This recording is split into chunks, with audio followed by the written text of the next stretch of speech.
Hello student, very good morning to all of you. तो चलिए आज की क्लास स्टार्ट करते हैं। हमारा नेक्स्ट टॉपिक है आबंध प्राचल, यानी कि सिर्फ इंग्लिश में बोलते हैं बॉन्ड पैरामीटर। तो बॉन्ड पैरामीटर के अंतर्गत भी कई हेडिंग है, आइए इसे जल्दी से देख लेते हैं। पहला है इसमें आबंध लंबाई, यानी कि बॉन्ड लेंथ।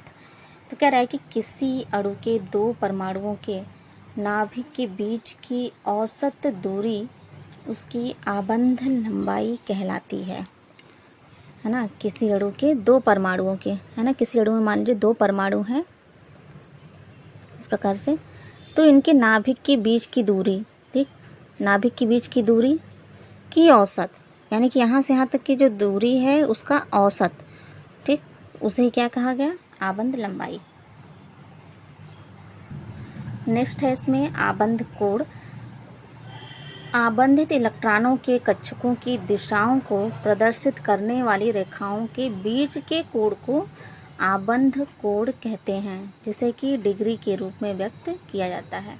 यानी कि जो बॉन्ड बना रहे हैं इलेक्ट्रॉन, है ना, तो उनकी कक्षकों की दिशाओं को प्रदर्शित करने के लिए कक्षकों की दिशाओं को जिन रेखाओं के द्वारा प्रदर्शित किया जाता है, ठीक, तो इन रेखाओं के बीच में जो कोण बनता है, ठीक है, इसे किस तरह शो करते हैं? डिग्री के रूप में, ठीक। तो इसे क्या बोलेंगे? 104.5 डिग्री, है ना, और यहाँ पे 120 डिग्री का कोण बन रहा है BF3 में, और H2O में 104.5 डिग्री का। नेक्स्ट है आबंध एंथैल्पी। देखिए, गैसीय स्थिति में परमाणुओं के बीच विशिष्ट आबंधों के एक मूल को तोड़ने के लिए आवश्यक ऊर्जा उसकी आबंध एंथैल्पी कहलाती है ना। और इसका मात्रक क्या होता है? किलोजूल मोल पर -1 होता है। जैसे कि हाइड्रोजन अणु में हाइड्रोजन बंध की आबंध एंथैल्पी कितनी है? 435.8 किलोजूल मोल। इसी प्रकार से बहु आबंधन वाले परमाणु के लिए आबंध एंथैल्पी इस प्रकार से होगी, जैसे नीचे दिया हुआ है ना। ऑक्सीजन है, ठीक है, ऑक्सीजन का जो एक मॉलिक्यूल्स बनता है किस तरह? दो ऑक्सीजन के अणुओं के द्वारा बनता है ना। तो इसकी आबंध एंथैल्पी कितनी होगी? 498 किलोजूल मोल, है ना। इसी प्रकार से नाइट्रोजन का कह रहा है, तो नाइट्रोजन की आबंध एंथैल्पी है 946.0 किलोजूल मोल, ठीक है। यहाँ देखिए, यहाँ शो कर रहा है कि जो ऑक्सीजन जो है बॉन्ड बनाता है उसके बीच में डबल बॉन्ड होते हैं, है ना, जबकि नाइट्रोजन जब बॉन्ड बनाता है, एक मॉलिक्यूल्स बनाता है दो परमाणु से जुड़कर, तो उनके बीच में ट्रिपल बॉन्ड होते हैं। देखिए, बहुपरमाणु अणुओं में आबंध सामर्थ्य का निर्धारण अधिक जटिल होता है, जैसे कि H2O। बहुपरमाणु यानी जिसमें एक से अधिक अणु हो, जैसे H2O है ना, हाइड्रोजन परमाणु भी है और ऑक्सीजन परमाणु है, तो एक से अधिक परमाणु वाले अणुओं में आबंध सामर्थ्य का निर्धारण जो है वो कैसा होता है? जटिल होता है, जैसे कि H2O में। तो H2O में 2 OH आबंध के विच्छेदन हेतु आवश्यक ऊर्जा समान नहीं होती। जैसे कि देखिए, H2O है ना, तो ये H में चेंज हो रहा है और साथ में OH आयन में, OH में, है ना, तो उनके बीच की आबंध एंथैल्पी है 502 किलो जूल मोल, है ना, 502 किलो जूल मोल। और फिर इसी OH को फिर से जब तोड़ा गया ऑक्सीजन और हाइड्रोजन के फॉर्म में, तब इसकी आबंध एंथैल्पी कितनी आई? 427 किलो जूल मोल। तो OH मानों में जो ये अंतर आता है, ये प्रदर्शित करता है कि परिवर्तित रासायनिक परिस्थिति के कारण द्वितीय OH आबंध में, यानी कि ऑक्सीजन हाइड्रोजन आबंध में कुछ परिवर्तन आता है। यही कारण है कि OH आबंध की एंथैल्पी विभिन्न अणुओं, जैसे कि एथेनॉल का सूत्र लिखा हुआ है C2H5OH, है ना, विभिन्न अणुओं जैसे कि एथेनॉल तथा जल में भिन्न होती है। और इसे प्राप्त करने के लिए कुल आबंध वियोजन एंथैल्पी के मान को विच्छेदित आबंधों की संख्या के द्वारा विभाजित किया जाता है। यानी कि विच्छेदित आबंधों की जितनी संख्या है उसी के द्वारा इसे विभाजित करके इसका मान ज्ञात कर लिया जाता है। जैसे कि जल है, तो जल में ऑक्सीजन और हाइड्रोजन आबंध की एंथैल्पी का औसत कार्य है ज्ञात करने के लिए। तो अभी हमने देखा था ना कि जब H2O को हाइड्रोजन और OH यानी कि हाइड्रोक्साइड में जब चेंज किया गया, तोड़ा गया, तो कितनी आबंध एंथैल्पी ज्ञात हुई थी? 502, है ना। लेकिन जब OH आयन को, है ना, ऑक्सीजन और हाइड्रोजन को जब चेंज किया गया, तोड़ा गया ऑक्सीजन और हाइड्रोजन की फॉर्म में, तो 427 किलो जूल इनकी आबंध एंथैल्पी प्राप्त हुई थी। तो क्या क्या 2 मान हमें प्राप्त हुए थे, तो इसका 2 से हम डिवाइड कर देंगे, ठीक है। तो इस प्रकार से 464.5 किलो जूल मोल इतना ही इसका औसत प्राप्त होता है। नेक्स्ट है आबंध कोटि। तो किसी आयन अथवा अणु के 2 परमाणुओं के बीच बनने वाले आबंधों की संख्या ही उसकी आबंध कोटि कहलाती है।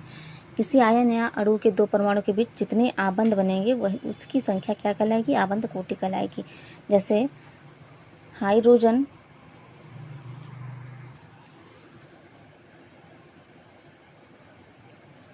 ठीक है, हाइड्रोजन मॉलिक्यूल्स को प्राप्त करने के लिए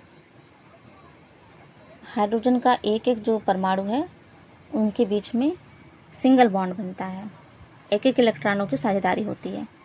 तो सिंगल बॉन्ड बना तो इनकी आबंध कोटि 1 हुई, ठीक है। यहाँ देखिए ऑक्सीजन के बीच में डबल बॉन्ड बना O के बीच में, तो इनकी आबंध कोटि 2 है ना। नाइट्रोजन का मॉलिक्यूल्स बनाने के लिए 3 जो है बॉन्ड हुआ है, ठीक है, 3 इलेक्ट्रॉनों की साझेदारी हो रही है, ट्रिपल बॉन्ड बन रहा है, तो आबंध कोटि 3 है। नेक्स्ट है अनुनाद संरचनाएं। किसी परमाणु के निरूपण के लिए एक लुईस संरचना कई बार पर्याप्त नहीं होती है, जिसे कि क्या बोलते हैं? अनुनाद।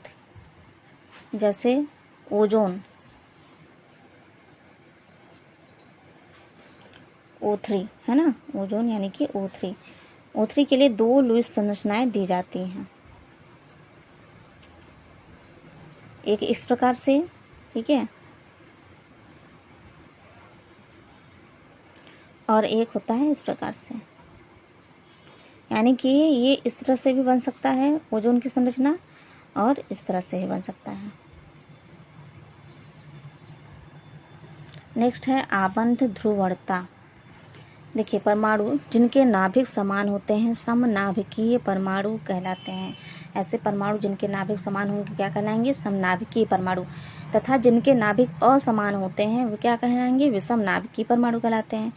वे अणु जो समनाभिकीय परमाणुओं द्वारा बनते हैं, ऐसे अणु जो समनाभिकीय परमाणुओं द्वारा बनते हैं उन्हें समनाभिकीय अणु कहते हैं, जैसे कि H2Cl2 और Br2।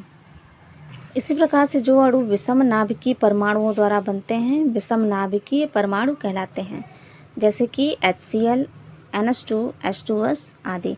देखिए विषम है ना, H है अलग परमाणु है और क्लोरीन जो है अलग परमाणु है।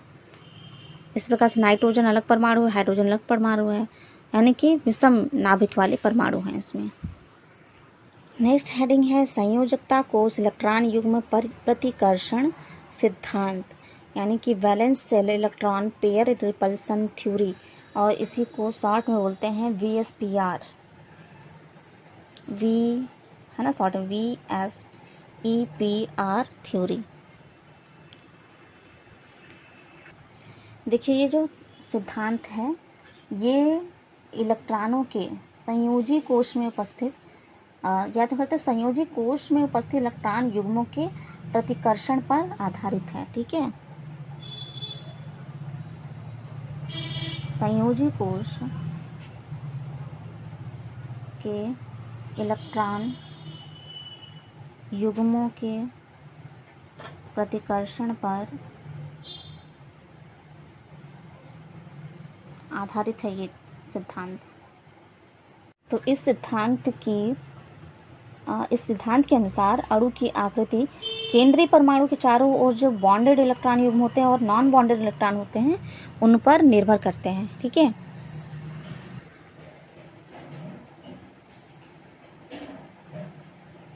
अणु की आकृति केंद्रीय परमाणुओं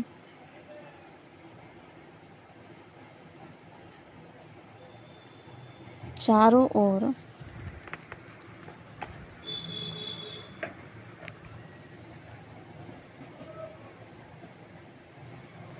बॉन्डेड या फिर कह सकते हैं बॉन्डिंग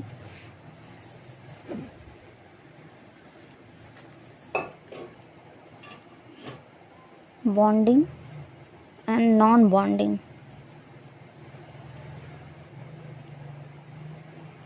इलेक्ट्रॉन पेयर पर निर्भर करती हैं, है ना। जितने नॉन बॉन्डिंग हैं यानी कि जो बंध बना रहे हैं, ठीक है, बॉन्ड बनाने में जो इलेक्ट्रॉन भाग ले रहे हैं उन पर, और जो इलेक्ट्रॉन जो है लोन पेयर है जो बॉन्ड बनाने में भाग नहीं लेते उन पर निर्भर करती हैं। नेक्स्ट हम कह सकते हैं कि ये जो है, देखिए, जिस पर समान आवेश होता है, तो समान आवेश वाले जो होते हैं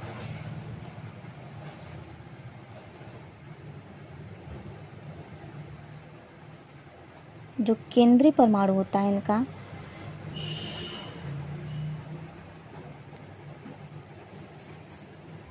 केंद्रीय परमाणु के संयोजी कोश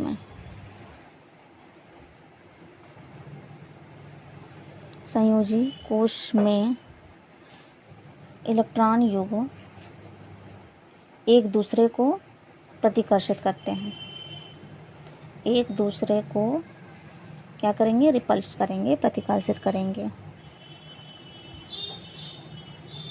ठीक है। नहीं कि ऐसा केंद्रीय परमाणु जिसका आवेश जो है, जिस पर आवेश समान हो, तो ये क्या करेंगे, इनके इलेक्ट्रॉन युग्म जो होंगे एक दूसरे को प्रतिकर्षित करेंगे यानी दूर हटाएंगे, और दूर हटाने से इनकी संरचना जो है क्या होगी, लीनियर संरचना हो जाएगी, है ना।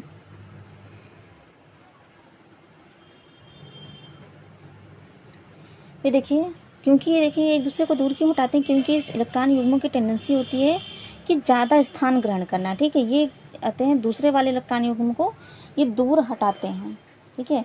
जितने भी इलेक्ट्रॉन युग्म होते हैं केंद्रीय परमाणु के चारों ओर, वो क्या करते हैं, एक दूसरे से जितना दूर रह सकते हैं उतना दूर ये रहते हैं। और देखिए, प्रतिकर्षण जो करते हैं, तो इसी प्रतिकर्षण के कारण इलेक्ट्रॉन युग्म जो है केंद्रीय परमाणु के चारों ओर एक निश्चित स्थान पर, मतलब निश्चित स्थान को ग्रहण करते हैं। तो हम कह सकते हैं कि प्रतिकर्षण के कारण, है ना,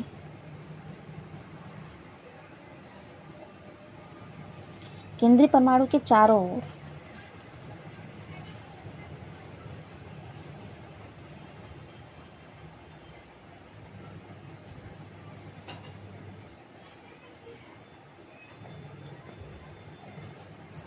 इलेक्ट्रॉन युग्म, केंद्रीय परमाणु के चारों जो इलेक्ट्रॉन युग्म पाए जाते हैं, ठीक है, इलेक्ट्रॉन युग्म जो पाए जाते हैं वो क्या करते हैं, एक निश्चित स्थान ग्रहण कर लेते हैं, एक निश्चित स्थान ग्रहण कर लेते हैं। इसलिए क्या होती है, इनकी आकृति निश्चित हो जाती है, इनकी आकृति निश्चित हो जाती है, ठीक है।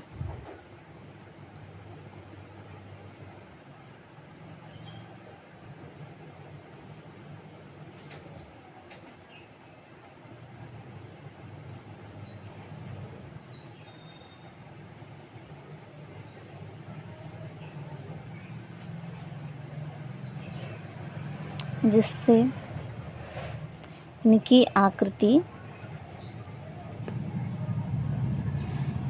कहें या फिर हम कह सकते हैं कि ज्यामिति, है ना, आकृति या ज्यामिति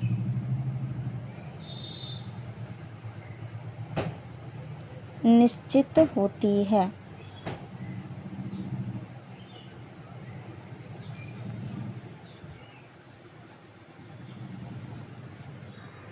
अब देखिए, अब यदि किसी इलेक्ट्रॉन युग्म में या फिर कह सकते हैं केंद्रीय परमाणु के चारों ओर ऐसा कोई इलेक्ट्रॉन युग्म हो जिसमें कि बॉन्डेड और नॉन बॉन्डेड इलेक्ट्रॉन पेयर दोनों उपस्थित हों, ठीक है, बॉन्डेड और लोन पेयर इलेक्ट्रॉन दोनों, नॉन बॉन्डेड यानी कि लोन पेयर, हाँ, दोनों हो तो वो क्या करते हैं, एक दूसरे पर असमान प्रतिकर्षण बल लगाते हैं। तो असमान प्रतिकर्षण बल लगाने के कारण क्या होती है, इनकी आकृति जो है असममित हो जाती है।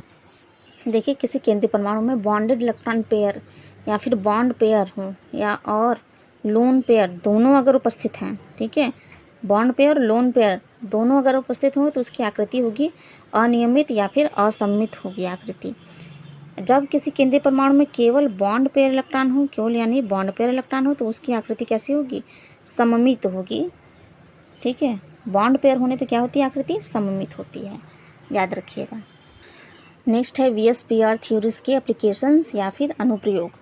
तो वीएसपीआर सिद्धांत के अनुसार जो अणुओं की ज्यामिति होती है वो 2 श्रेणियों में विभाजित की जाती है।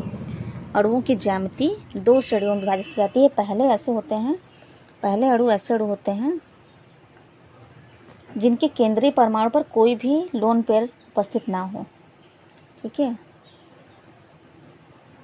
केंद्रीय परमाणु पर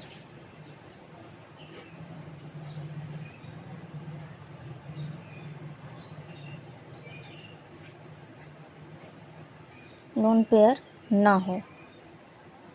ठीक, और दूसरा है ऐसे अणु जिनके केंद्रीय परमाणु पर एक या एक से अधिक इलेक्ट्रॉन युग्म हो। जिनके केंद्रीय परमाणु पर क्या हो, एक या एक से अधिक लोन पेयर हों।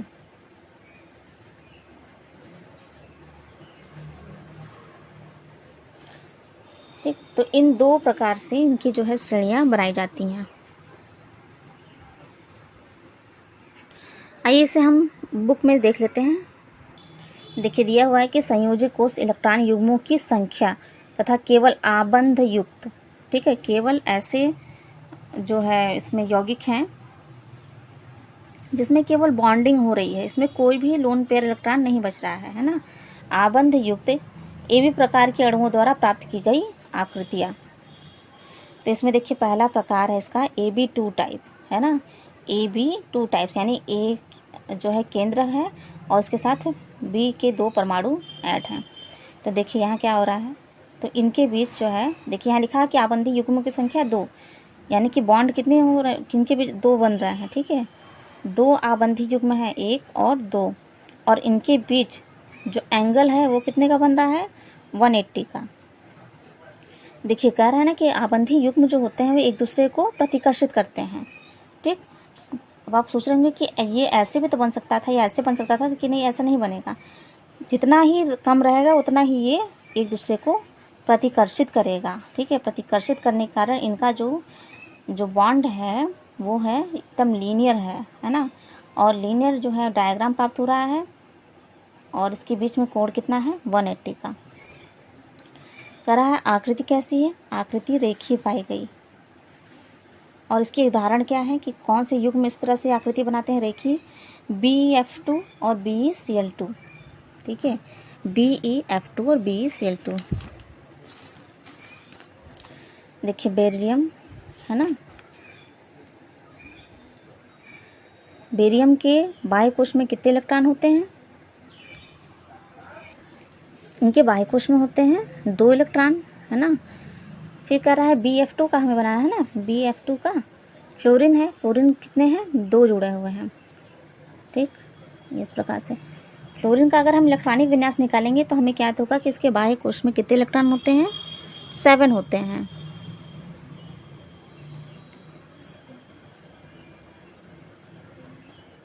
फाइव 6 और 7 है ना, 1 2 3 4 5 6 7। तो इसको अपना जो है अष्टक पूर्ण करना है तो 1 इलेक्ट्रॉन लेगा, ये 1 इलेक्ट्रॉन इससे ले लिया और 1 इलेक्ट्रॉन इसने इससे ले लिया। ठीक है, तो देखिए 1 इलेक्ट्रॉनों को लिया है, यानी 1 बॉन्ड जो है ना, 1 बंध बन रहा है इनका। तो क्या होगा, इस प्रकार की संरचना प्राप्त होगी। 2 ही हैं तो ये एक दूसरे से बिल्कुल अधिकतम दूरी पर हैं। यहाँ इस तरह से नहीं है, यहाँ अगर रहेगा तो दूरी कम हो जाएगी ना, है ना। जितनी मात्रा में कम होंगे जो परमाणु होंगे, इतनी कम मात्रा होगी उतने ही वो दूर एक दूसरे को हटाते जाएंगे, प्रतिकर्षित करते जाएंगे। नेक्स्ट देखिए AB3 टाइप, यानी कि इसमें आबंधी युग्मों की संख्या कितनी है? 3 है ना। आबंधी युग्मों की संख्या कितनी है? 3। तो आबंधी युग्मों की संख्या 3 है, यानी कि एक जो है आबंधी युग्म और बढ़ रहा है, तो एक दूसरे को अधिकतम दूरी तक पर ये रिपल्स करते हैं, है ना, प्रतिकर्षित करते हैं। तो कितने दूर तक रिपल्स करते हैं? तो उनके बीच का कोण जो बनता है 120 डिग्री का। ठीक है, 120 डिग्री का कोण बना और आकृति कैसे बन रही है? त्रिकोणीय समतलीय बन रही है। और इस तरह के उदाहरण है BF3, BCl3 और AlCl3। ठीक, जब इन परमाणुओं का इन यौगिकों का जब हम स्ट्रक्चर बनाएंगे तो हमें इस तरह की आकृति प्राप्त होगी। इसी प्रकार से देखते हैं, नेक्स्ट है AB4 टाइप। AB4 टाइप यानी कि आबंधी युग्मों की संख्या कितनी है? 4 है। स्ट्रक्चर देखिए, A है और इससे जो है 4 तरह के आबंध बन रहे हैं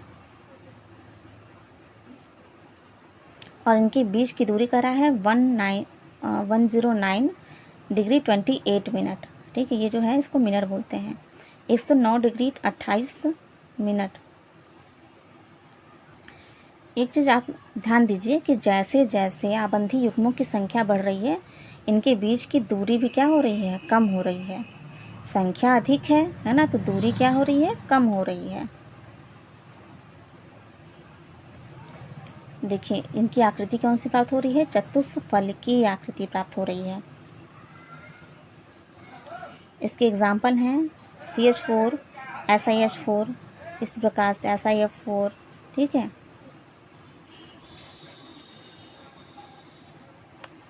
नेक्स्ट देखिए AB5 टाइप, यानी कि आबंधी युग्मों की संख्या 5 है। आबंधी युग्मों की संख्या 5 है, तो कह रहा है कि आबंधी युग्मों की व्यवस्था किस प्रकार से होगी? तो इनके बीच जो है 2 प्रकार के जो है कोण प्राप्त होते हैं। एक होता है 90 डिग्री का और होता है 120 डिग्री का। देखिए, आबंधी युग्मों की संख्या 5 हो गई है ना, 5 हो गई है, तो इन दो जो युग्म है, आबंधी युग्म है, बॉन्ड पेयर है, इनके बीच जो है ये एक दूसरे को 90 डिग्री तक प्रतिकर्षित करते हैं। लेकिन ये जो इसके अपोजिट वाला है और यहाँ वाला, इसको ये अधिकतम दूरी तक प्रतिकर्षित करता है, यानी कि 120 डिग्री तक, है ना। तो इसकी आकृति कैसे प्राप्त हो रही है? त्रिकोणीय द्विपिरामिडीय आकृति प्राप्त हो रही है। देखिए, ये जो अभी बताया जा रहा है आपको, अनुप्रयोग जो हम पढ़ रहे हैं, VSPR थ्योरी के अनुप्रयोग, है ना, तो ये जो है बहुत इंपॉर्टेंट है। इससे आपको क्वेश्चन बनते हैं कि AB3 टाइप का एग्जाम्पल बताइए, है ना, AB4 टाइप के अणु का प्रकार का एग्जाम्पल बताइए और उसकी आकृति किस प्रकार की बनती है। तो आपको ये आकृति आना चाहिए, उनके बीच में कितने डिग्री का जो है कोण बनता है, ये भी आपको आना चाहिए। या फिर हो सकता है यहाँ से इस तरह से क्वेश्चन पूछ दिया जाए कि PCl5 है ना, जैसे इसका एग्जाम्पल है PCl5, तो PCl5 का जो है ये किस प्रकार ये कौन सा अणु का प्रकार है? इसका अणु का प्रकार बताइए, आबंधी युग्मों की संख्या बताइए, है ना, आबंधी युग्मों की व्यवस्था को प्रदर्शित कीजिए, आकृति बताइए। इस प्रकार से इसमें क्वेश्चन पूछा जाता है।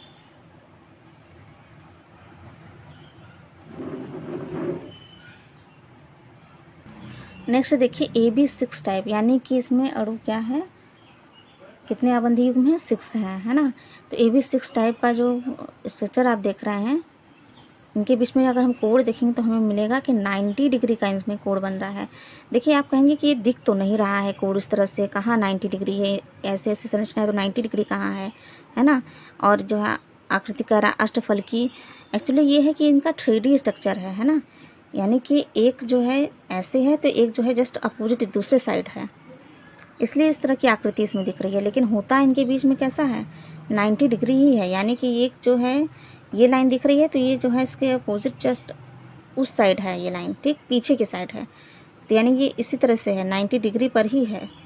लेकिन हम इसे शो नहीं कर पाएंगे ना, कॉपी पे कागज़ पे इसे शो नहीं किया जा सकता जब तक कि आकृति इस तरह की आपके सामने ना हो। ठीक, तो इसकी जो संरचना है कैसी है? अष्टफलकीय है।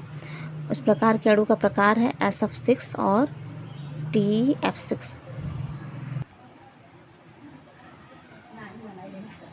देखिए, ये जो अभी जितनी भी आकृति आप लोग देख रहे हैं, ये जो इसके पीछे वाला साइड है ना, और पीछे वाली साइड को हम किस तरह शो कर सकते हैं? जब तक वो आकृति हमारे पास नहीं रहेगी तो हम शो नहीं कर पाएंगे, है ना।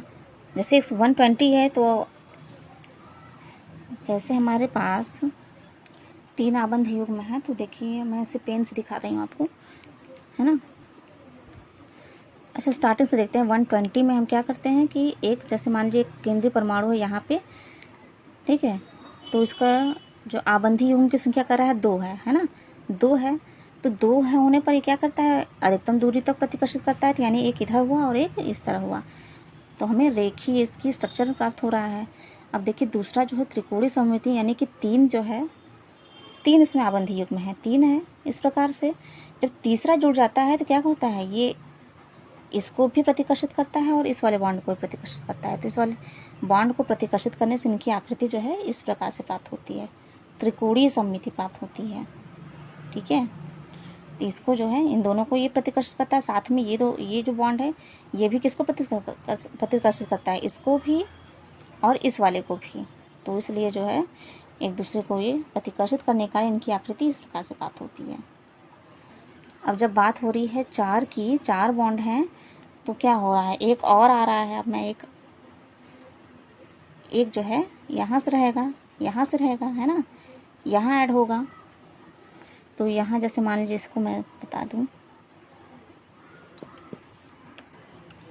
चौथा जो है बॉन्ड वो यहाँ से इस तरह से जुड़ेगा, ठीक।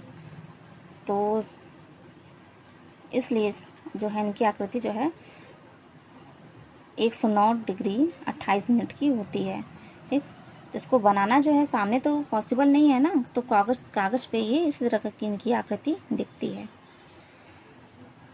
देखिए आकृति अभी आपने समझ लिया कि आकृति इस तरह से क्यों बनती है, क्योंकि अधिकतम दूरी तक ये एक दूसरे को प्रतिकर्षित करते हैं, ठीक। अधिकतम दूरी को प्रतिकर्षित करने के कारण इनकी आकृति जो है इस प्रकार से बनती है। तो ये तो हैं ऐसे अणुओं की आकृति जिनमें कोई भी लोन पेयर ना हो, ठीक है, यानी सारे जितने भी अणु हैं वो सभी बंध बना रहे हैं।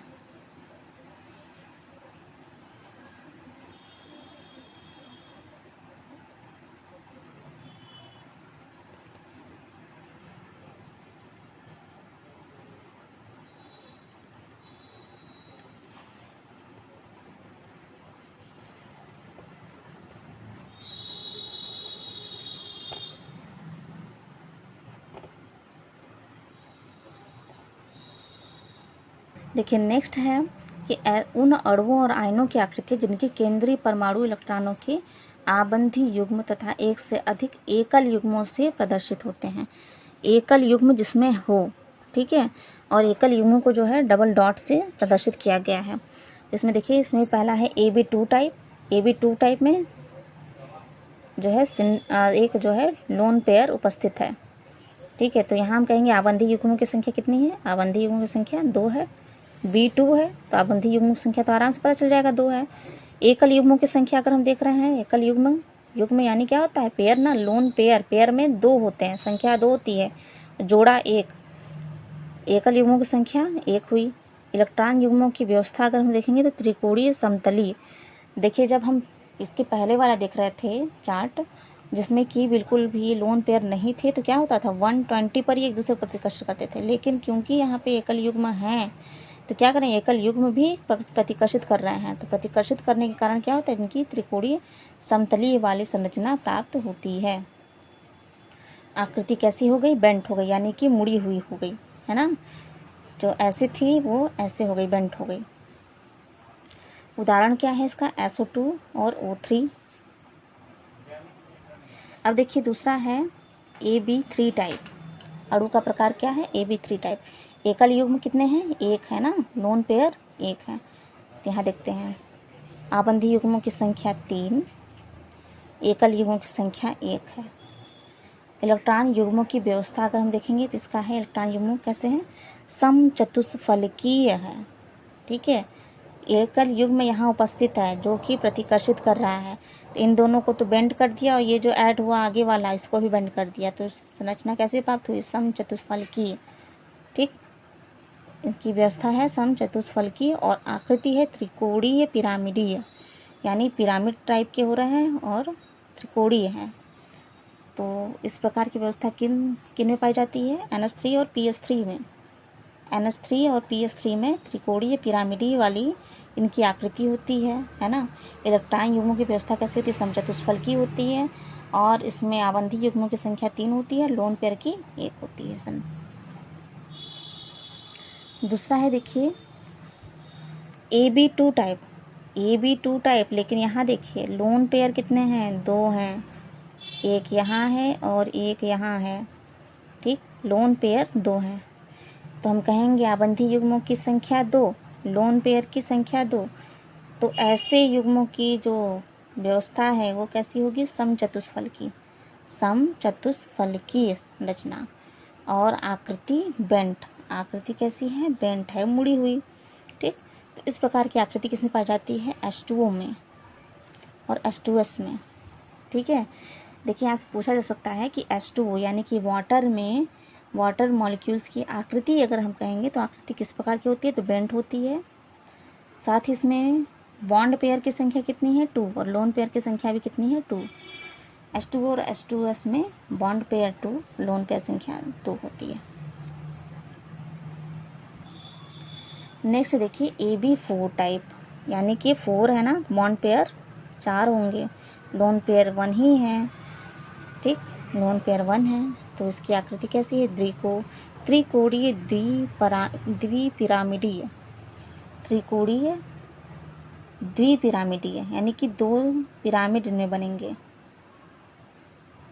एक ऊपर की साइड, ठीक, इस तरह से,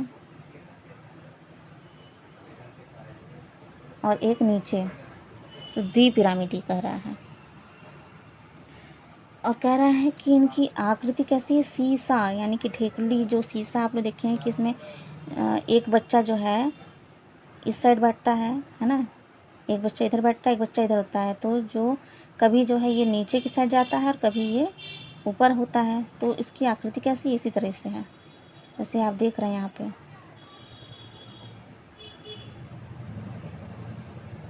लोन पेयर होने के कारण इनकी आकृति इस तरह से ढेकुली की तरह है, सीसा की तरह।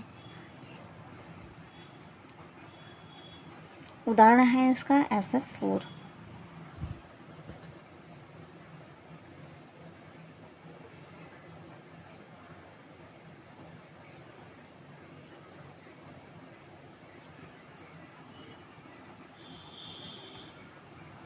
नेक्स्ट देखिए AB3 टाइप, और इसमें लोन पेयर कितने हैं, 2 हैं। इसकी आकृति देखिए त्रिकोणीय द्विपिरामिडी, इसकी भी आकृति प्राप्त हो रही है, और ये T आकार की आकृति प्राप्त हो रही है।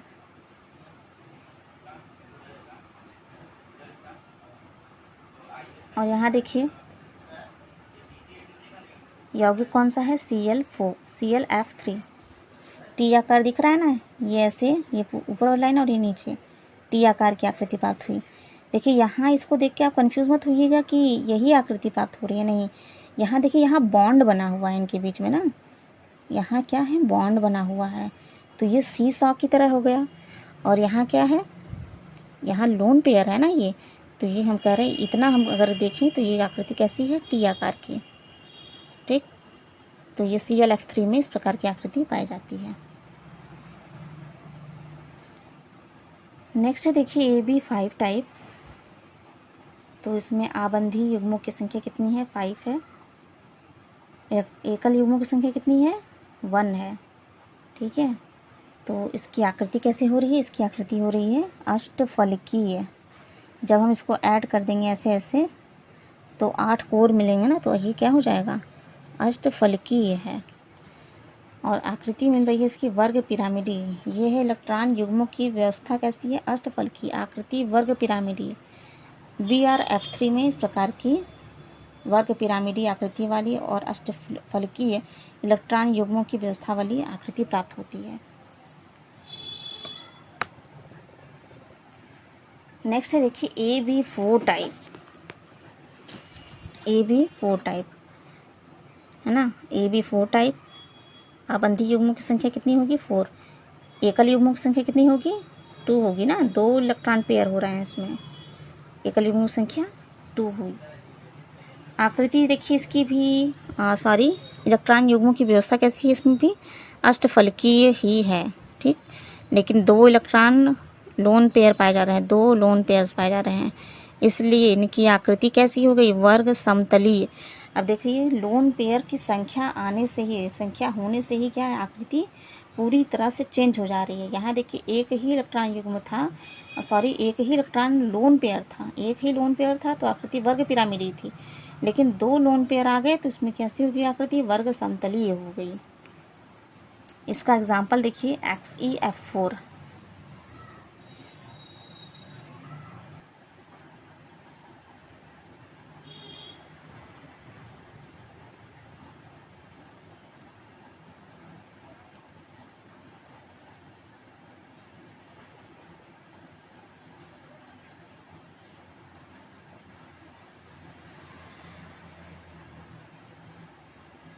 नेक्स्ट हेडिंग है संयोजकता आबंध सिद्धांत, यानी कि वैलेंस बॉन्ड थ्योरी। देखिए ये थ्योरी क्या कह रही है कि जब क्रिया करने वाले परमाणुओं की विपरीत चक्रणों के अयुग्मित इलेक्ट्रॉन युग्म ऑर्बिटल परस्पर अतिव्यापन करती है, ठीक है, अयुग्मित इलेक्ट्रॉन युग्म ऑर्बिटल जब परस्पर अतिव्यापन यानी ओवरलैपिंग करेगी तो क्या होगा, तो आबंध निर्माण के फलस्वरूप दोनों परमाणुओं के चक्रण परस्पर उदासीन हो जाएंगे। ठीक है, दोनों परमाणु के चक्रण क्या होंगे, परस्पर उदासीन हो सकते हैं।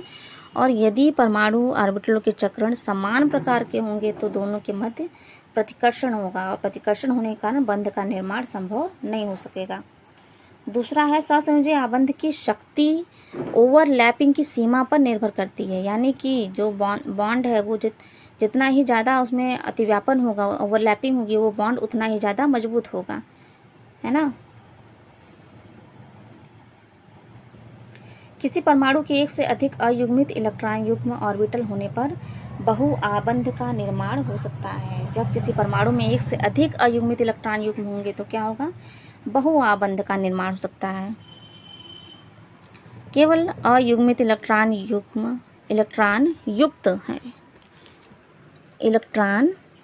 युक्त परमाणु ऑर्बिटल ही अतिव्यापन में भाग ले सकती है। अनाबंधित इलेक्ट्रॉन युक्त परमाणु ऑर्बिटल अतिव्यापन में भाग नहीं ले सकती। ये कह रहा है कि इस बंध की प्रकृति दैशिक होती है, यानी कि संयोजकता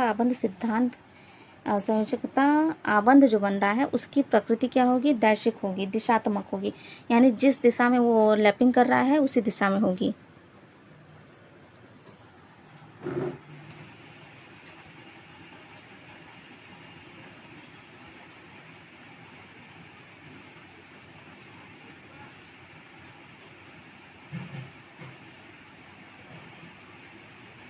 नेक्स्ट हेडिंग है परमाणु कक्षकों का अतिव्यापन। तो देखिए जब दो परमाणु आबंध विचरण के लिए एक दूसरे के निकट आते हैं तो उनके कक्षकों का अतिव्यापन धनात्मक, ऋणात्मक या फिर शून्य हो सकता है, और यह दिशा और चिन्ह पर निर्भर करते हैं। ये क्या करते हैं, दिशा पर और चिन्ह पर, फेज जिसको बोलते हैं, निर्भर करते हैं। फिर है कि आबंध बनाने के लिए कक्षकों का चिन्ह और दिशा एक समान होनी चाहिए। तो ऐसे कक्षक जिनका चिन्ह और दिशा एक समान हो उसे क्या कहते हैं, धनात्मक अतिव्यापन कहते हैं। तो देखिए फिगर में दिया हुआ है, देखिए एक है धनात्मक फेज है और इधर है ऋणात्मक फेज का फिगर है ना। तो धनात्मक फेज हम देखते हैं, अभी हमने पढ़ा कि आबंध बनाने के लिए कक्षकों का चिन्ह क्या है और दिशा एक समान हो, चिन्ह और दिशा जब एक समान हो तो उसे क्या बोलते हैं, धनात्मक अतिव्यापन कहते हैं। ठीक है, तो ये ऑर्बिटल कौन सा है, पी है ना, ऑर्बिटल कौन सा है, पी है, डबल शब्द दिख रहा है, पी ऑर्बिटल है। तो देखिए जेड एक्सिस पे बन रहा है तो हम कहेंगे ये कौन सा है, पी जेड है, पी एक्स, पी वाई और पी जेड होता है ना, तो ये पी जेड है। देखिए इनका चिन्ह क्या है, समान है, प्लस यहाँ भी है, प्लस यहाँ अपोजिट साइड में माइनस है। ठीक, तो इस प्रकार से एक धनात्मक फेज बन सकता है। अब यहाँ देखिए एस और पी दो हैं यहाँ पे ऑर्बिटल, ये कौन सा है, ये पी ऑर्बिटल है और ये है एस। एस की आकृति कैसी होती है, राउंड होती है, सर्कल है ना, तो इसमें जो है प्लस चार्ज है और यहाँ भी प्लस चार्ज, तो इस प्रकार से अतिव्यापन हो सकता है। अब यहाँ देखिए ये कौन सा है, ये पी एक्स है, सीधे जो है, सीधे इनकी जो है संरचना है तो ये पी एक्स है, और ये जो थे देखिए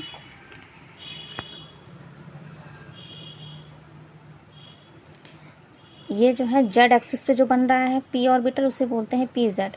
ये जो है किस पे बन रहा है, एक्स एक्सिस पे है। और जो साइड वाला है वो किस पे बनता है, वाई पे, है ना। जो स्लाइटली थोड़ा सा बेंट होता है उसे बोलते हैं वाई एक्सिस।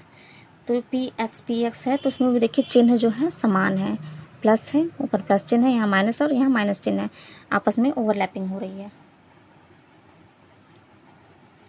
नेक्स्ट देखिए अभी मैंने बताया ना स्लाइटली होते हैं, थोड़ा सा बेंट होते हैं, तो ये कौन से ऑर्बिटल हैं, ये हैं पी वाई।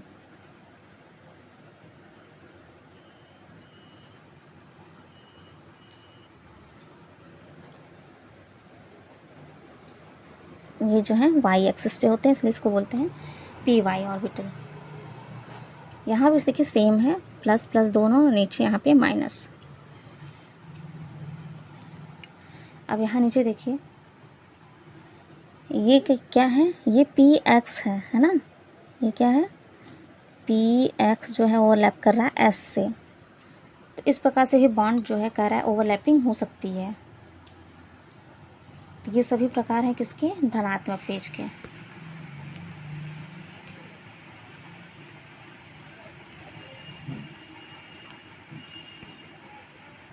नेक्स्ट है देखिए ऋणात्मक फेज, जिसमें देखिए चिन्ह और दिशा जो है असमान है ना। चिन्ह क्या है, असमान है। देखिए क्या है, ये पी जेड है ना, जेड एक्सिस पे है तो पी जेड।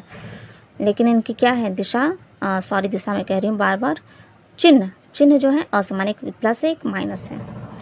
अब यहाँ देखिए यहाँ क्या है, पी जेड है और है एस। पी जेड और एस के बीच ओवरलैपिंग हो रही है। यहाँ पे क्या है चिन्ह, यहाँ भी असमान है, प्लस और माइनस है। पी एक्स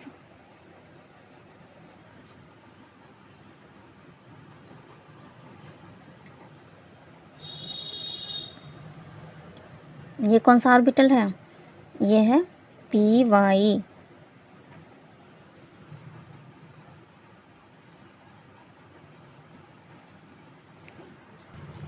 देखिए ऋणात्मक फेज का ये लास्ट वाला फिगर देखिए, ये पी एक्स है और ये है पी वाई। यहाँ क्या हो रहा है, दिशा असमान हो जा रही है।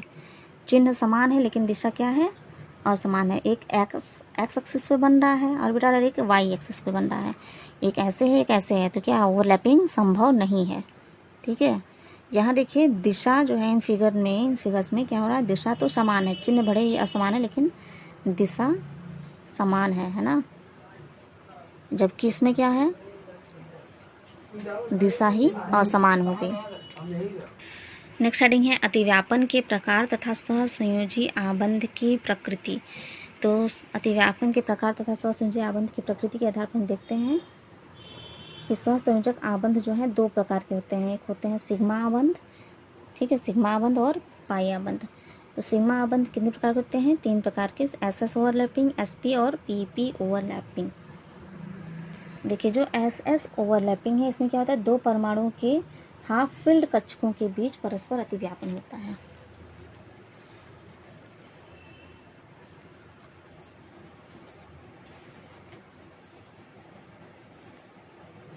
दो परमाणुओं के हाफ फिल्ड यानी कि अर्धपूरित, ठीक है, हाफ फिल्ड कक्षकों के बीच परस्पर अतिव्यापन होता है और इस प्रकार बंध को क्या बोलते हैं, एसएस सिग्मा बॉन्ड बोलते हैं। ठीक है, इसको क्या बोलते हैं, एस सिग्मा का चिन्ह ये होता है ना, एसएस सिग्मा बॉन्ड कहते हैं। दो परमाणु के हाफ फिल्ड कक्षकों के बीच अतिव्यापन होगा, ठीक, ओवरलैपिंग होगी। तो इससे क्या बनता है, एसएस सिग्मा बॉन्ड बनता है। और इसमें किसमें एग्जाम्पल इसका देख लेते हैं कि हाइड्रोजन अणु के विचलन में इस प्रकार का अतिव्यापन होता है। हाइड्रोजन अणु का जो निर्माण होता है, हाइड्रोजन अणु, ठीक, हाइड्रोजन है, ठीक, इस तरह से है। तो इससे क्या बनता है, H2 बनता है, हाइड्रोजन अणु बन जाता है। तो हाइड्रोजन अणु के अतिव्यापन में ऐसे प्रकार का अतिव्यापन होता है।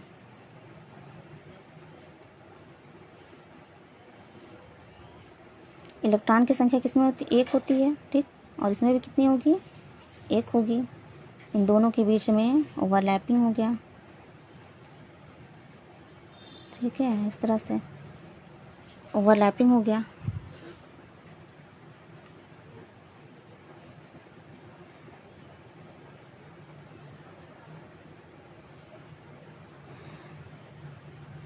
तो हाइड्रोजन अणु का निर्माण हो गया। ठीक है, हाइड्रोजन अणु के आणविक कक्षक का निर्माण हो गया।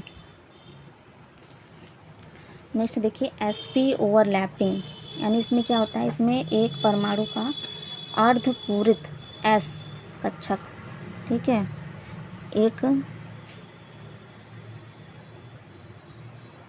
परमाणु का हाफ फिल्ड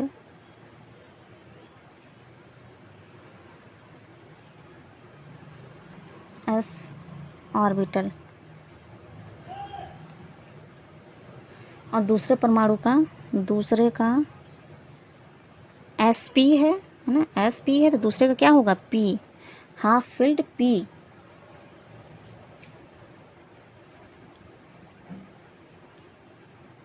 p कक्षक जो है, p ऑर्बिटल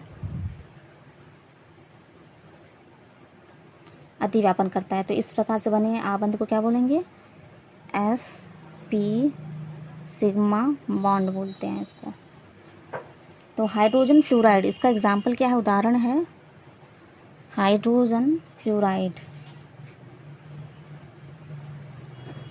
हाइड्रोजन फ्लोराइड का जो फॉर्मेशन होता है, निर्माण होता है, तो उसमें sp टाइप का ओवरलैपिंग होता है। देखिए हाइड्रोजन में इलेक्ट्रॉनों की संख्या 1 हो, ठीक है, और फ्लोराइड का जो हम लास्ट देखते हैं, सॉरी यहाँ बनाती हूँ उसको, ये है ना, उस फ्लोराइड का p कोष में 1 इलेक्ट्रॉन होते हैं इनके में, ठीक है, फिर इन दोनों का अतिव्यापन हो जाएगा।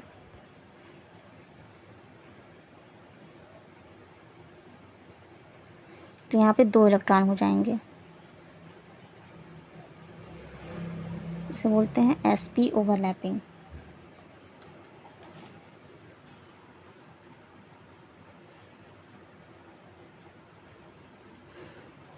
अब नेक्स्ट देखिए pp ओवरलैपिंग, यानी कि हाफ फिल्ड p कक्षक का अतिव्यापन जो होगा दूसरे परमाणु के हाफ फिल्ड p कक्षक के अतिव्यापन p कक्षक से होगा।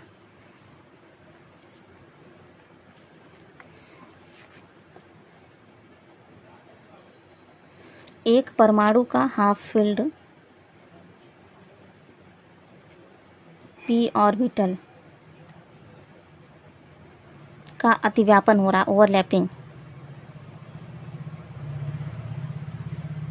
दूसरे, ठीक है, दूसरे परमाणु के हाफ फिल्ड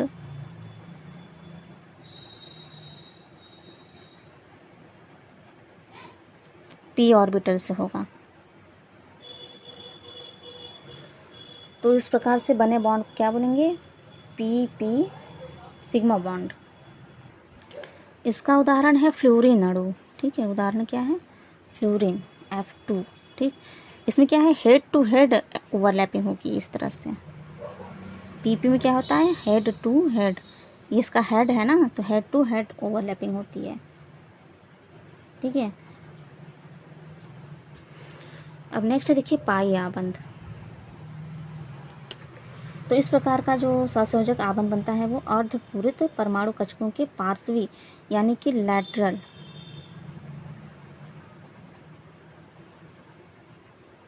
इस प्रकार से लैटरल ओवरलैपिंग से बनता है। यहाँ देखिए पीपी में क्या था, हेड टू हेड ओवरलैपिंग हो रही थी, हेड टू हेड, यहाँ क्या है, लैटरल है, पार्श्वी अतिव्यापन से बनता है। और इस प्रकार का जो अतिव्यापन होता है ये क्या होता है, 90 डिग्री के कोण पर बनता है। और इस आबंध में जितने भी इलेक्ट्रॉन होते हैं उनको क्या बोलते हैं, सिग्मा, सॉरी पाई, पाई किससे शो करते हैं, इस तरह से पाई इलेक्ट्रॉन कहते हैं। इसमें क्या होता है पाई आबंध में कि अंतर नाभिकीय अक्ष पर, यानी कि यहाँ नाभिकीय अक्ष, इलेक्ट्रॉनों का घनत्व क्या होता है, शून्य होता है, इलेक्ट्रॉनों का घनत्व क्या होगा, शून्य होता है। और दोनों तल पर, जो दोनों तल हैं ये, यहाँ पे इलेक्ट्रॉनों का घनत्व अधिकतम होता है, जबकि एस में क्या होता है, सॉरी सिग्मा में नाभिक पे, यानी कि अंतर नाभिकीय स्थल पर इलेक्ट्रॉनों का घनत्व अधिक होता है, तल पर क्या होता है, नहीं होता है। यानी कि मिडिल में इलेक्ट्रॉनों का घनत्व होता है, यहाँ पे घनत्व अधिक होगा, ठीक है, बस यहाँ पे। और यहाँ देखिए, यहाँ पे इलेक्ट्रॉनों का घनत्व नहीं हो रहा है, यहाँ नहीं हो रहा है, यहाँ पे हो रहा है साइड में, ठीक है।